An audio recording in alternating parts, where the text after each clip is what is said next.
మన ప్రభు అయిన యేసు క్రీస్తు నామములో కూడి వచ్చిన ప్రతి ఒక్కరికి వందనాలు తెలుపుకుంటూ దేవుని యొక్క సన్నిధిలో మనతో మాట్లాడుతున్న మాటలను మన శ్రద్ధగా ఆలకిద్దాం. ఆదికాండం 50వ అధ్యాయము 20వ వచనం మనం చదువుకుందామండి.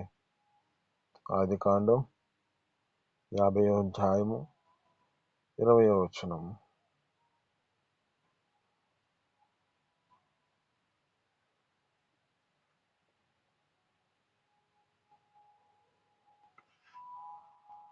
చదువుతారండి?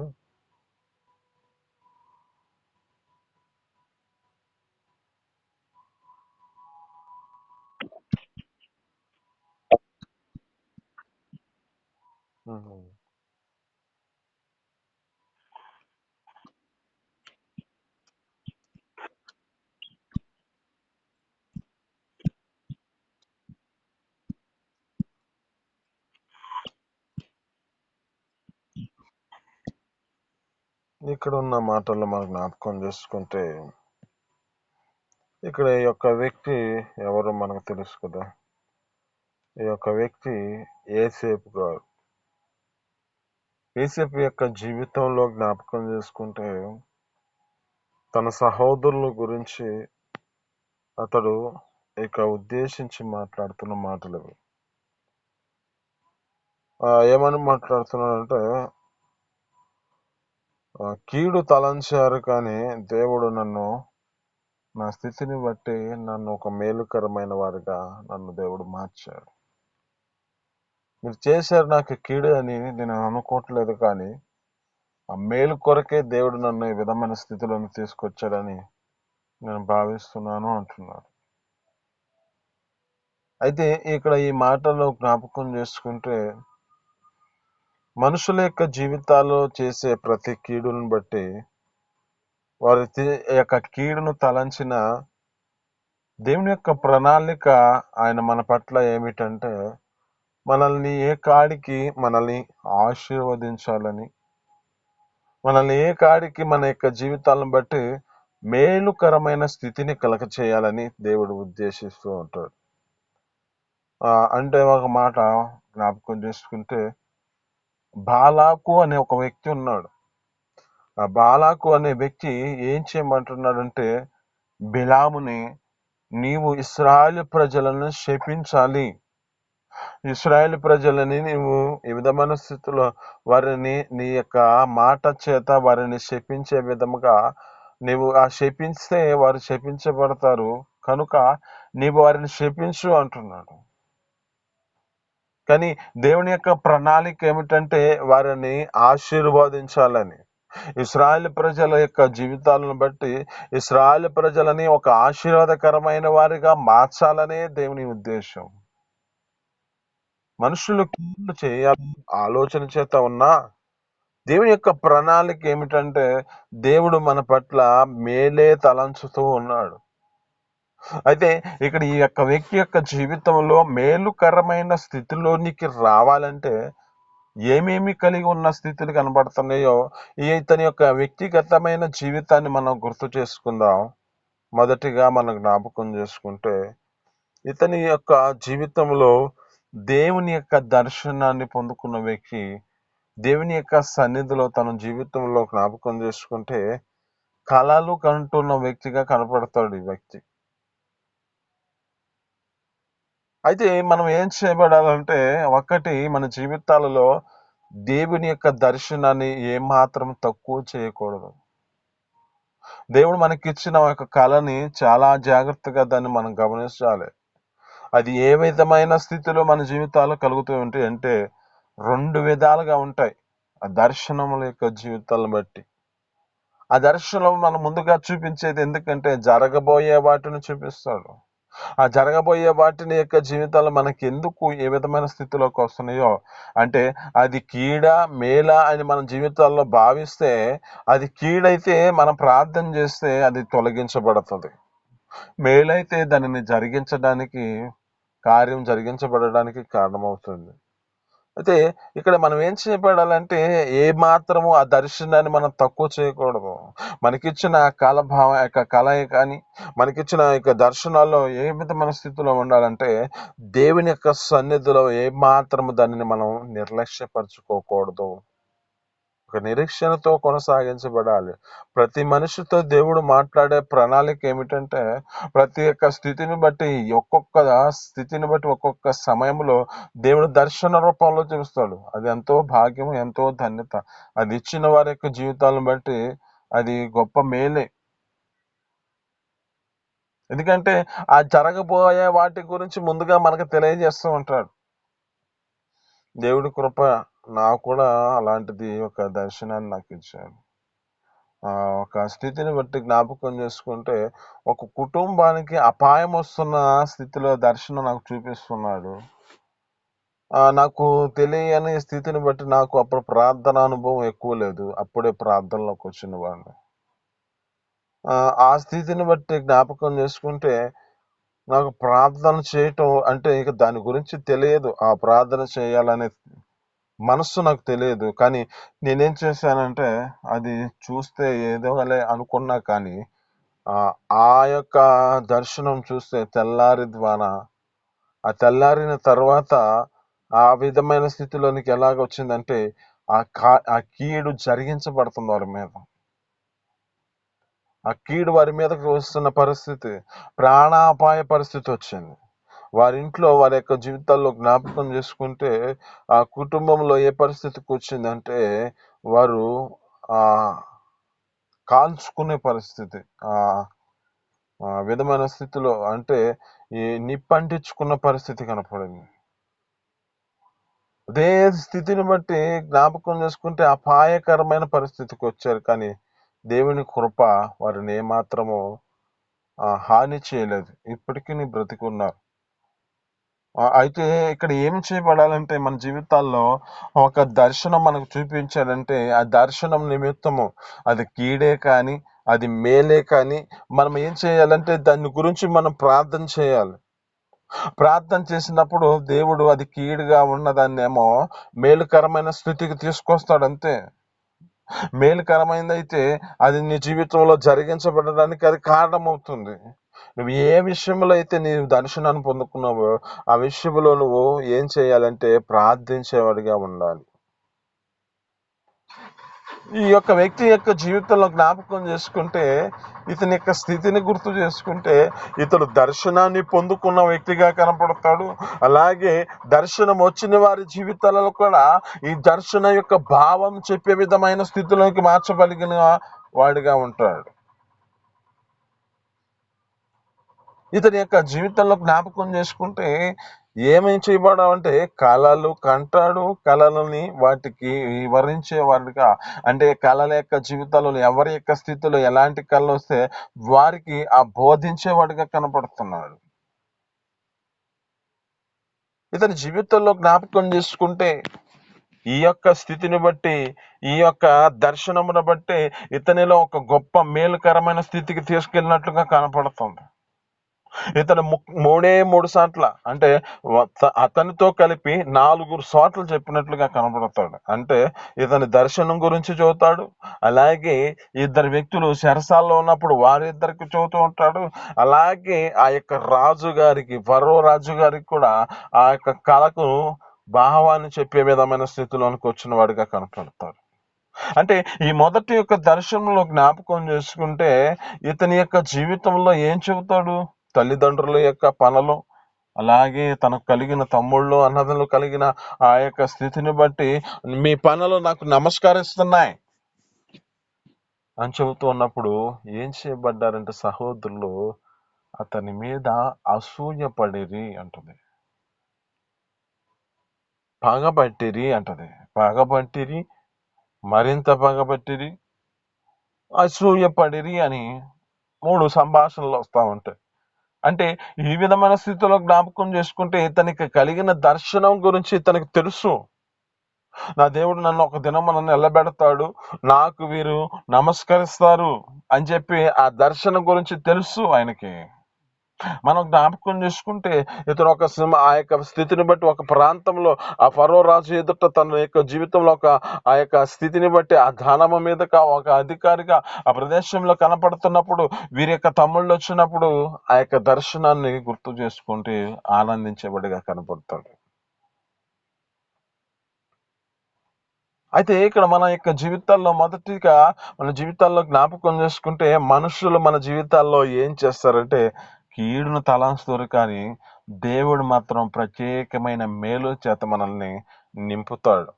ఈ మేలుకరమైన స్థితిలో నింపబడాలంటే మనకు కలిగిన దర్శనాన్ని ఏమాత్రం తక్కువ చేయకూడదు. మనకిచ్చిన దర్శనంలో ఆ యొక్క దర్శనాన్ని మన యొక్క జీవితాలలో ఎందుకు వచ్చిందో దాని నిమిత్తం మనం ప్రార్థించేవారుగా ఉండాలి.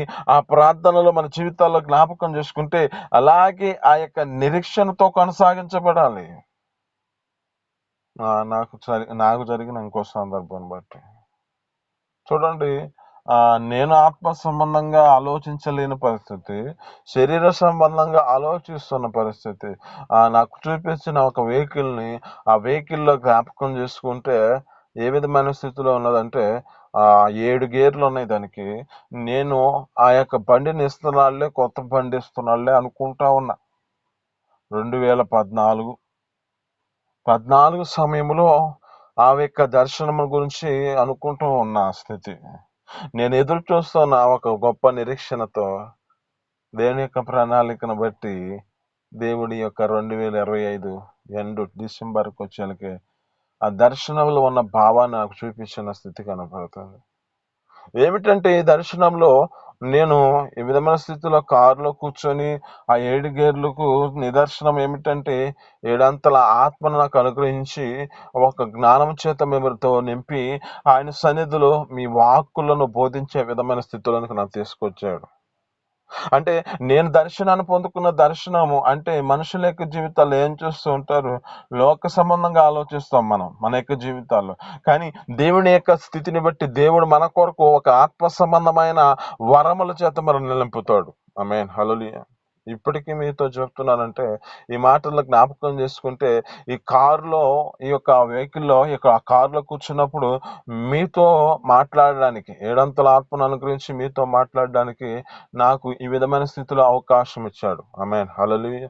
అంటే మీతో నేను ప్రతి దినమును మాట్లాడుతున్నానంటే ఎక్కడి నుంచి మాట్లాడుతున్నానంటే ఈ కారులో కూర్చొని దేవుడు ఈ విధమైన స్థితిలో మాట్లాడుతూ ఉంటాం. నాకు ఇచ్చిన ఈ యొక్క దర్శనం ఏమాత్రం నేను తక్కువ చేయలేదు.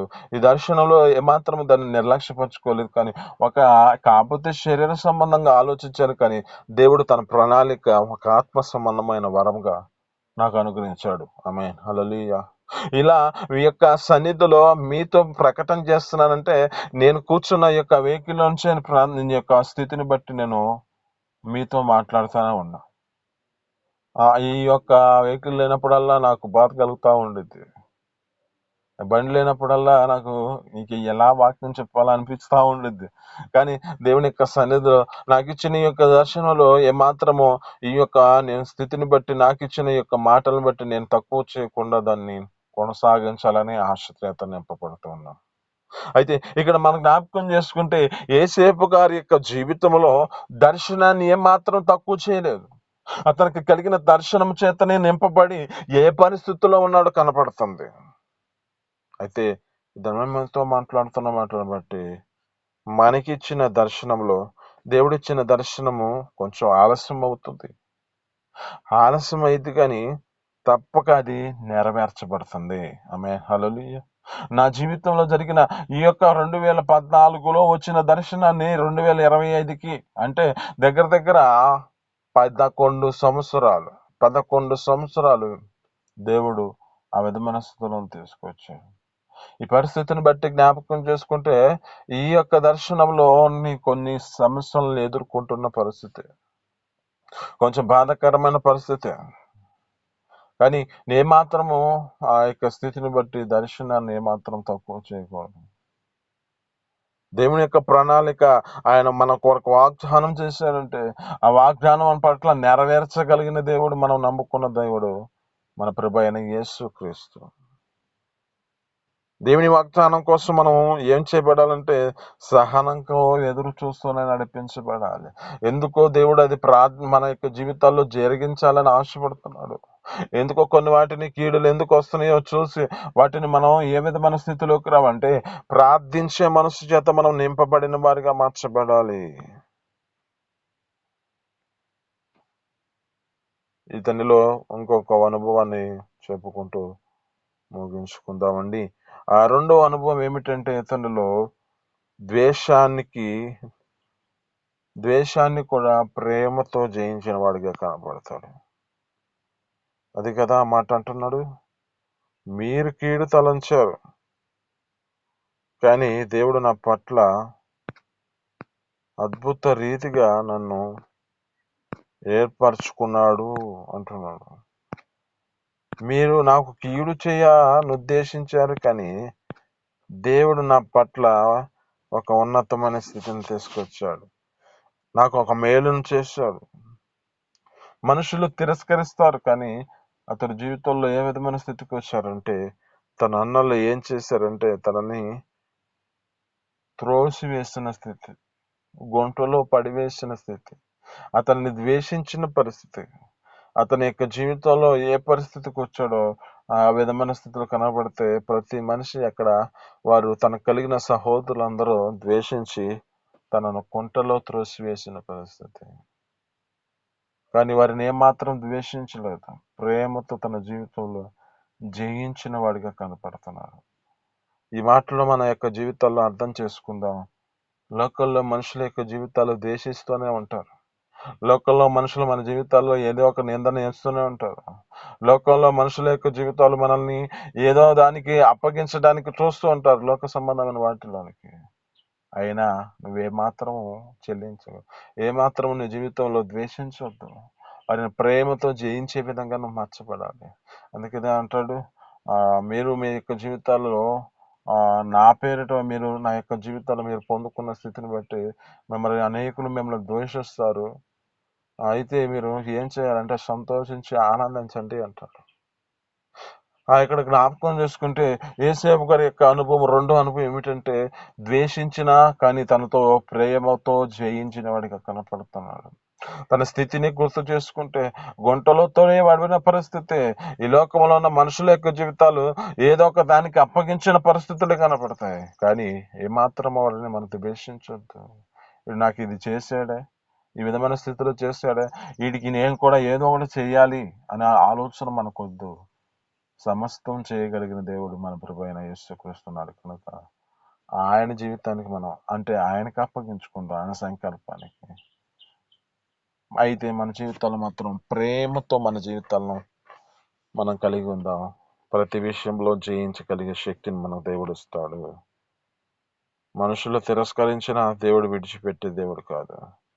నిరాశకు కాక దేవుని వైపు విశ్వాసంతో ముందుకు సాగుతాం. ఏ విధమైన పరిస్థితులు వచ్చినా ఆ విధమైన దేవుని సన్నిధిలో మనం ముందుకు సాగుతాం. నన్ను ప్రేమించట్లేదే, నన్ను ఈ విధమైన స్థితిలో నిందలేస్తున్నారే, నా విధమైన స్థితిలో నా యొక్క ఉద్యోగపర విషయంలో నన్ను అనేక మంది ఈ విధమైన స్థితిలో హేళన తీసుకొస్తున్నారని నువ్వు బాధ చెందొద్దు. దేవుడు తగిన సమయంలో నీ జీవితంలో ఒక గొప్ప మేలు చేత ఒక గొప్ప జయింపు నీకు కలగ చేయాలని ఆశపడుతున్నాడు. నువ్వేమాత్రము నీ స్థితిని బట్టి నువ్వు కృంగిపోవద్దు, కృషించిపోవద్దు. ఆ పరిస్థితులు బట్టి కొంటలో తొలగిపడిన వాడు ఇక ఆ పరిస్థితుల్లోనే ఉన్నాడా, దేవుడు మరలా పైకి లేపించాడు కదా వారి ద్వారానే. అలాగే దేవుడు వారి ద్వారా నీ జీవితంలో ఒక ప్రేమతో నీ స్థితిని బట్టి నువ్వు నీ జీవితంలో ద్వేషించిన వారిని దేవుడు మరలా వచ్చి నిన్ను ప్రేమించేవారిగా, నీ స్థితిని బట్టి నిన్ను ఆ ప్రేమతో నీ యొక్క స్థితిని బట్టి జయించగలిగిన శక్తిని నీకు ఇవ్వగలనికి దేవుడు సిద్ధంగా ఉన్నాడు. కనుక నీ జీవితాన్ని ఆ విధమైన పరిస్థితులకు అప్పగించుకుందాం. ఈ మాటలు మేము ఎన్నికలలో దీవించును గాక. మిగతా భాగం రేపటి దినం మాట్లాడుకుందాం. చిన్ని ప్రార్థన. పరిశుద్ధ జీవాధిపతి ఆశ్చర్యకరుడా మహోన్నతుడానికి స్తోత్రాలు తండ్రి. మీ అపారమైన ప్రేమ చేత ఈ ఉదయకాలం మాతో మాట్లాడుతున్న మాటలు బట్టి నీ స్తోత్రాలు తండ్రి. ఈ లోకములో మనుషులు కీడులు తలాంచుతూ ఉంటారు కానీ అయ్యా మీరు మా పట్ల నా తండ్రి మేలునే మీరు చేస్తూ ఉంటారు. అయ్యా మా జీవితాలలో మేలుకరమైన స్థితిలో ఉండాలంటే మా జీవితాలు ఏ విధమైన స్థితిలో ఉండాలో కనపడుతున్నది తండ్రి. అయ్యా ఏమాత్రం మా జీవితాలలో ఒకటి మేము ఇచ్చిన దర్శనాన్ని మేమేమాత్రం విడిచిపెట్టకూడదు తండ్రి. నీవు ఇచ్చిన దర్శనాన్ని మేము తక్కువ చేయకూడదు తండ్రి. ఆ తక్కువ చేయకుండా మా జీవితాలు మీరు ఇచ్చిన దర్శనాన్ని అయ్యా మేము ఎదురు చూస్తూ ఉండే కృపను మాకు దయచేయండి. ఏమాత్రమన్నా తండ్రి ఆ వాగ్దానం నా తండ్రి వాగ్దానం కొరకు సహాయంతో ఎదురు చూసే కృపను మాకు దయచేసిన సన్నిధిలో పెట్టుకోండి. అయ్యా దేశించేవారు ఉంటారు, అయా కృంటలో దేశిన వారుగా ఉంటారు, అయా అనేక మంది నిందలు వేసేవారుగా ఉంటారు. కానీ వారిని ప్రేమతో కలిగి ఉండమంటున్నాం, ప్రేమతో జయించమంటున్నాం. అటు ప్రేమ మా జీవితాల్లో ఉండే మనసును మాకు కలుగచేసి ప్రతి ఒక్కరూ మేము ప్రేమించే మనసు చేత నింపుకొని నీ సన్నిధిలో జయించే కృపను మాకు దయచేయమని, నిరాశ కాక దేవుని వైపు అయ్యా విశ్వాసముతో నీ సన్నిధిలో ముందుకు కొనసాగించబడే కృపను మాకు దయచేయమని యేసు పరిశుద్ధ నామమున అడిగి పొందుకుంటూ ఆ నిత్య జీవార్థమైన పరలోక రాజ్యానికి వారసులుగా చేయబడినట్లుగా సహాయం చేయమని, నీకే మహిమ ఘనత ప్రభావాలు తెచ్చుకోమని యేసు పరిశుద్ధ నామమున అడిగి పొందుకొని జీవిస్తున్నాను తండ్రి. ఆమేన్.